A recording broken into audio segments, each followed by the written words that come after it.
Good late afternoon. Thanks for joining us. I'm Sage. You're watching Kalkine TV live from Sydney. So let's get on with the last show of the day, the last trade, wherein we'll discover all the latest market action from the local bourse and beyond. And the S&P ASX200 closed up Wednesday, gaining 89.50 points or 1.21% and setting a new 50-day high. The top performing stocks in this index were Chalice Mining, up 7.45%, and Liontown Resources Limited, up 7.31%. Now, over the last 5 days, the index has gained 2.10% and is currently 1.61% off of its 52-week high. And let's now look at the ASX-listed companies that were in the news today. And the ASX-listed real estate firm, the Agency Group Australia, announced today that it has appointed Jeff Lucas, the group's CEO, as the Managing Director and CEO, effective from 28th January 2022. And Lucas holds significant executive experience across several sectors. Appointing Jeff indicates the company's focus towards further expansion in the eastern Australian states with its unique business model. Meanwhile, on the ASX, the Agency Group Australia's stock was spotted trading at 2.083% higher, reaching 0.049 Australian dollars per share in the morning. Carnaby Resources has found a significant copper-gold discovery at the Nil Desperandum prospect. It is located within the Greater Duchess project in Mount Isa, Queensland. The company has received assay results for a hole NLDD044, which showed a highly high-grade copper-gold discovery at the prospect. And Carnaby shares have skyrocketed in the early morning trading, rising 62.4%. Whisper has signed a $1.33 million Australian dollar multi-year contract with Singtel, a global telecommunications leader.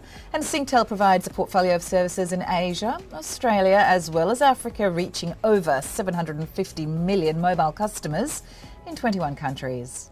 Whisper's 3-year deal is for services and software license fees with transactional usage fee revenue generated at the minimum contract value. And food and beverage company Select Harvest saw its Carina West site blaze under fire on 26 December 2021. The fire event occurred at its co-waste handling area, storing low-value byproducts from almond hulling and shelling. Select Harvest has reported no human injuries, thank goodness. And meanwhile, the extent of the damage and its operational impact is being assessed. On the face of it, smoke and water seem to have damaged some site buildings, equipment and in-process inventory. However, it claims that its primary production has not been directly affected. And meanwhile, on the ASX, Select Harvest shares have reached 3-month low price of $5.87 each around the lunch hour. Warrego Energy has agreed to farm out 50% of the working interest in one of its exploration permit applications to Mitsui, which is subject to approval. The permit application covers approximately 8,700 square kilometres, covering most of the Kalkine sub-basin north of the Perth Basin.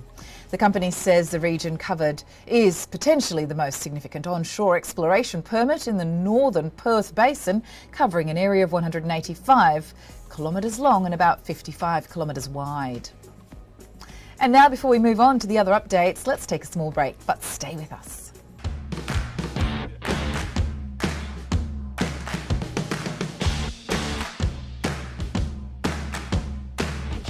Tune in to get the latest information.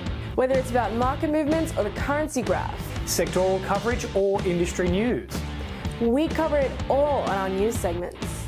Be on top of the latest news With Kalkine TV.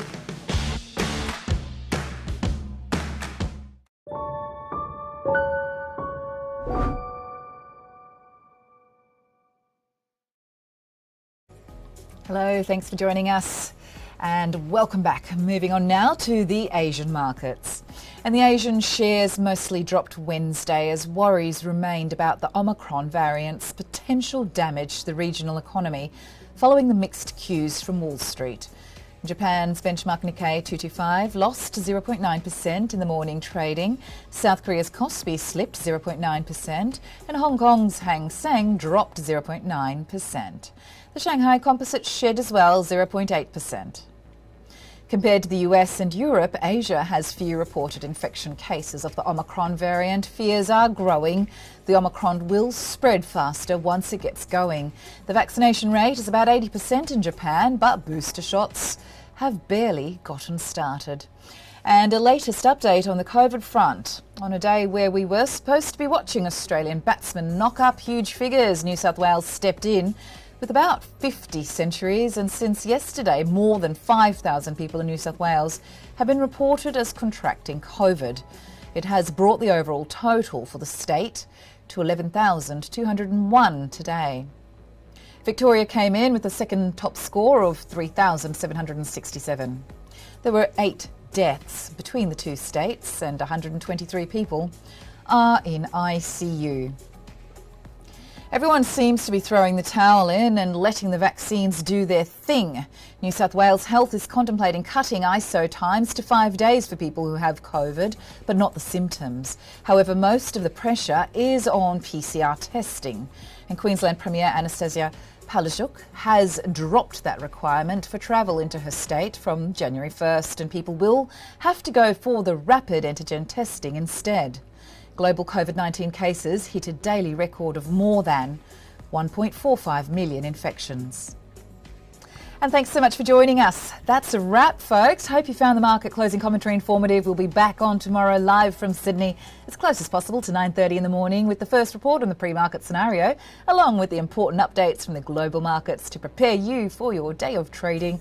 But that's all. Take care, stay safe. Sage signing off.